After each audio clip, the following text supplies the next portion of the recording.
Super Tuesday is here. Today, people in more than a dozen states will vote in the largest single-day voting event of the primary season. Joe Biden and Donald Trump are expected to sweep their races, which could signal the beginning of the end for Nikki Haley's campaign. But even if they win all of the states voting today, it would still put them just under the minimum number of delegates they need to secure their party's nominations.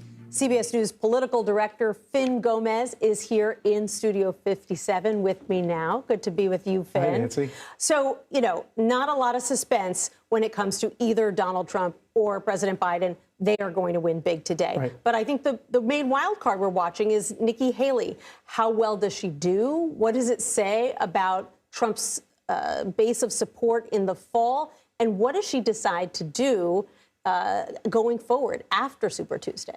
Now, we've been talking to some sources in Haley world, and it's really kind of a wait-and-see approach right now. She is in South Carolina, her home state. She's not doing any public events, but they are assessing, they are watching and seeing how she does tonight.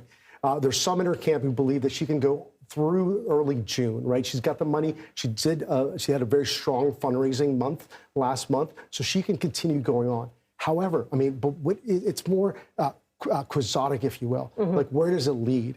She does garner, and we talked about this earlier, 20 and 30% of the votes, the opposition, if you will, in those primary contests that we've seen so far, right? 20, 30%, as high as 40%. Right. Where does that go? That's against Donald Trump. How does that manifest in a general election? Where does that go? And that's a big question with Haley's campaign and her trajectory. And she has said rather cryptically that she's going to stay in the race if she's competitive today, Super Tuesday. But she hasn't really defined what competitive means. Does it mean that she wins a state or two? Does it mean that she just gets close? She says she's looking at internal metrics to see whether she meets them, but we have no idea what those internal metrics look like. We don't. We do know that in her camp, they do have data, right? They do have data. They have an internal polling, seeing how well she does. But really, how far does her path go after Super Tuesday? It really, at this point, we're pivoting to a general election mode, but it's really Joe Biden and Donald Trump in that 2020 rematch. But it's hard for Donald Trump to pivot if he's still being attacked from the right by Nikki Haley, along with from the left by Joe Biden. And it's a little bit of an opening there in the center as well, right? Like, if we do have that 2020 rematch after Super Tuesday, and we're all, like you said, they're not going to completely consolidate all their power and those delegates until really Trump probably like on next Tuesday in Georgia. However, like, does the Nikki Haley candidacy open up a third party interest overall once we get into that general election mode? Especially because there have been surveys that have indicated that there is a significant segment, certainly not all of her vote base, but maybe 20 to 30% who say if Donald Trump is the nominee in the fall, they're not getting behind the party leader. They'll sit on their hands. They'll stay home. They are not going to vote for him. And that could really make the difference for President Biden. Absolutely. And I think that if you're looking at certain states, though, I think speaking to Haley sources, they are seeing how well they do in Virginia, right? That is a state that has gone blue in recent cycles, but there's a large percentage of Washington, D.C. workers, right? The government workers that live in Northern Virginia. They're also looking at Massachusetts and Vermont, two other states, two other primaries that could have more of a moderate, sort of centrist part of the Republican Party there voting there. They feel that she can do better in those respective states.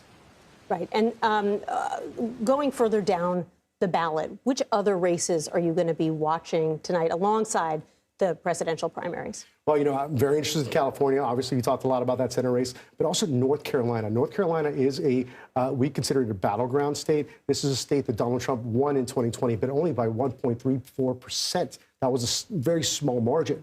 So there is a gubernatorial race that's happening right there, and there could be a likely matchup between the Lieutenant Governor, Mark Robinson, who is this controversial, very MAGA, very Trumpian candidate, and Josh Stein, who's the Democratic Attorney General. That's the likely matchup there. And so we're looking to see how North Carolina votes, what they say, how the exit polls that we see, like, what are those voters thinking?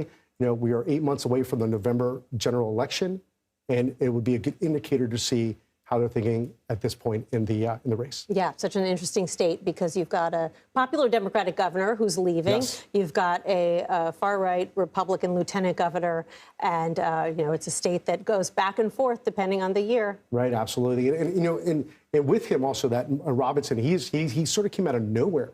He was this guy who became like basically a viral sensation that Trump sort of gave him the stamp of approval that really ignited his career. But he said some very controversial remarks, including anti-Semitic remarks, and has been criticized by that. And also, frankly, for some of his remarks overall, just really does not seem, he's more in line with that MAGA base, that populist side of the Republican Party.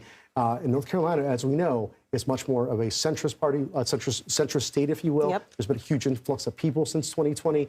So we'll see how that plays out. Okay, now you have me really intrigued by that Yeah. race. I'm going to follow that tonight. Finn Gomez, our political director, thanks so much. Thanks, Nancy.